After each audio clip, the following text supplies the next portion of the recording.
bienvenue dans le petit journal. Il est plutôt un habitué des pétrins que des plateaux télévision. Maxime Salazar a quitté sa boulangerie pour participer à l'émission de M6, la meilleure boulangerie de France. Il nous raconte son histoire. De Bourdoisan à Vaujany, en passant par l'Alpe d'Huez, il est difficile de ne pas succomber aux délices des boulangeries Salazar. De son prénom Maxime, on peut dire de Monsieur Salazar qu'il est tombé dans la pâte quand il était petit. Je suis pâtissier moi de formation au départ, je suis pas boulanger. Ma femme est boulangère de métier, vraiment, elle est allemande. Très jeune, j'ai commencé à vouloir faire des gâteaux, un peu de tout la maison, comme beaucoup d'enfants je pense, mais après, moi ça m'a jamais lâché, quoi. Une enfance auprès de parents agriculteurs forge son caractère et sa conviction de ce que doit être un pain. Comme je dis, moi tous les ans on augmente nos quantités de farine et on baisse notre quantité de baguettes. Vraiment ce que j'aime moi le plus c'est ces gros pains à minimum d'1 kilo, c'est pas un peu familiaux qui se gardent.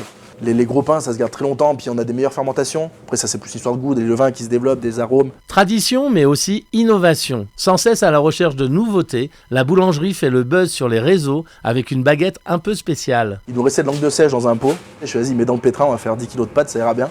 Et puis on fait tiens c'est sympa, on met en rayon. On a pris en photo, puis on a juste mis sur notre page Facebook si vous avez une idée pour un nom, quoi. Et le machin, ça s'est enflammé, quoi. 60 000 commentaires, je crois un truc de fou, des départs, il se passe quoi? Téléphone sonne, France Bleu Isère, mais nous on n'avait pas capté.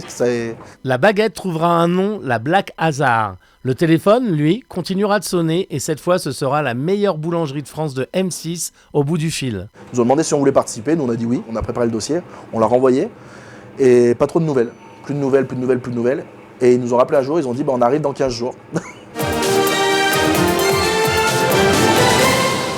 Bourdoisan, où Maxime s'apprête à dévoiler à notre jury tous les secrets de son pain ultra local, le pain aux courges.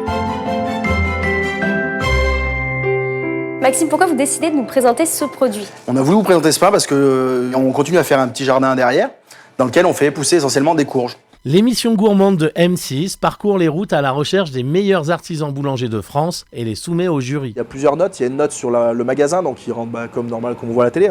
Ils rentrent dans le magasin, ils donnent une note, ils goûtent chacun un produit, ils donnent une note par rapport à ça. Ensuite, il y a une note sur un pain. Et après, il y a aussi une note sur un produit fétiche du magasin. Alors justement, cette fois, Maxime a imaginé une pâtisserie à la fois romantique, gourmande et symbole de sa rencontre avec sa femme allemande. C'est un petit gâteau comme ça en forme de triangle. Et eux, en Allemagne, ils le font ce gâteau avec des amandes et des noisettes. Du coup, on l'a réadapté ici avec des noix, vu qu'ici, le pays de la noix. Puis c'est un peu le produit qu'on est content parce qu'on a réussi à mélanger nos deux... Elle est là. Bah voilà. Mais nous, on veut savoir, est-ce qu'il a gagné? Bah ça, on peut pas dire ça. Après, le reste, c'est... faut regarder la télé. Dimanche, vous avez rendez-vous à 18h au cinéma du Palais des Sports pour une projection exceptionnelle du film À l'ombre des glaciers, suivie d'une discussion avec le réalisateur. Les géants de glace ont toujours stimulé l'imagination des hommes. Accrochés au sommet des montagnes, presque inaccessibles, on les croyait éternels. Pourtant, les glaciers sont les premières victimes d'un réchauffement climatique galopant. Dans les Alpes, au cours des 12 dernières années, les glaciers d'altitude ont perdu près de 25% de leur superficie, et ce chiffre est bien plus important encore si on prend en compte leur évolution depuis l'époque pré-industrielle.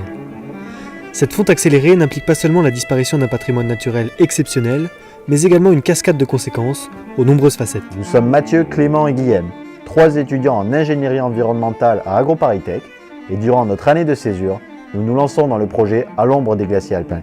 Ce projet a pour objectif d'étudier le recul des glaciers d'altitude, la diversité de ses conséquences et de sensibiliser le grand public aux impacts sur les écosystèmes et les populations.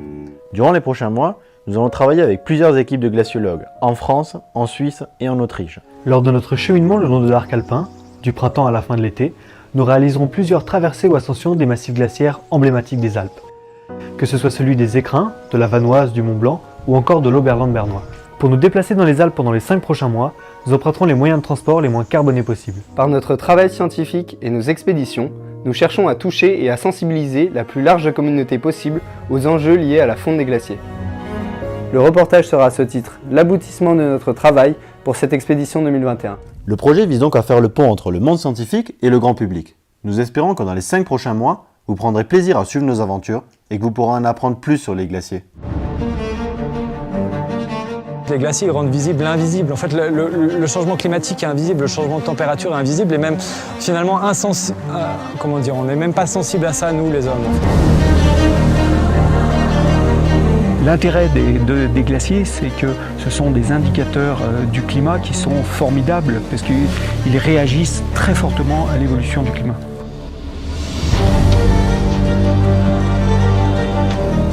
Oh, c'est tellement classe, mec!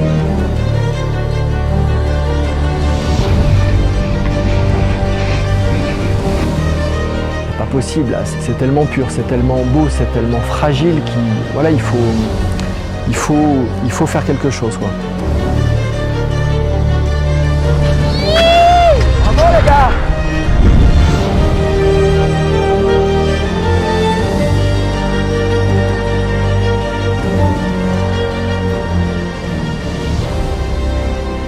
Tu vois, là, on fait 3 jours de terrain.